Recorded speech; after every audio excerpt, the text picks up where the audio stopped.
First opened in 2015, the Friends of Zion Museum in Jerusalem is the pinnacle showcase of author and activist Mike Evans.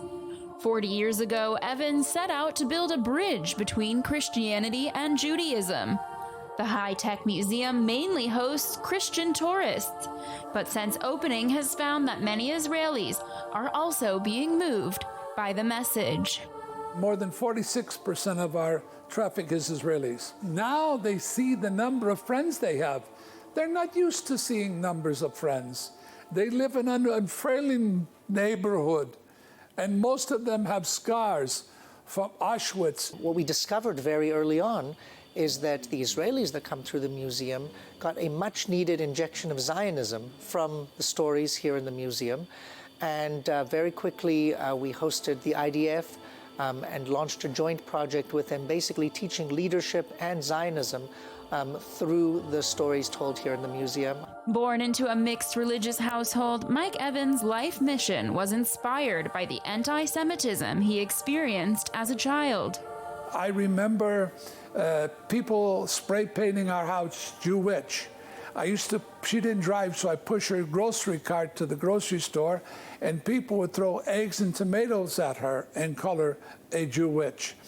And so I saw that discrimination. They beat me up one time. They called for being a kike. I didn't know what a kike was. I thought it was a kite. I came home, I said, they beat me up for being a kite. No, it's a kike, a Christ killer. Tension between his parents grew over their religious differences. At a young age, his father became an abusive alcoholic.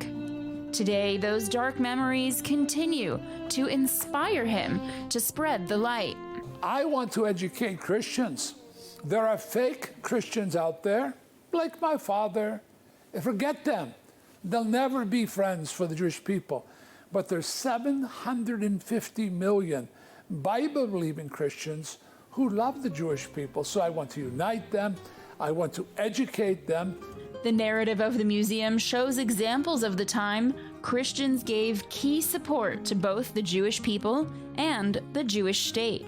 The campus is a $100 million project and incorporates cutting-edge Israeli-made technology.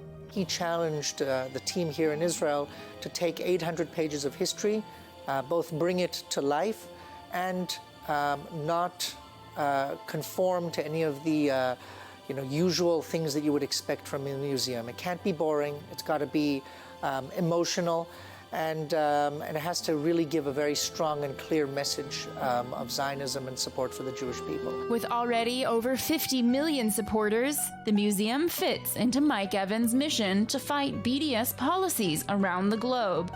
Evans spends most of his time meeting with world leaders to help gather support for Israel.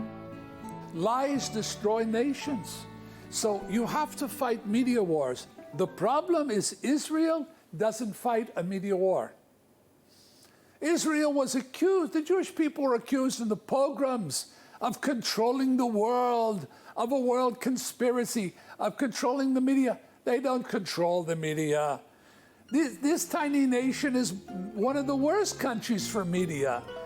Still being built, the next edition at the Friends of Zion Museum will include a TV studio. Christian visitors can record and broadcast their messages of support from Israel to the world. Shelby Weiner, I-24 News.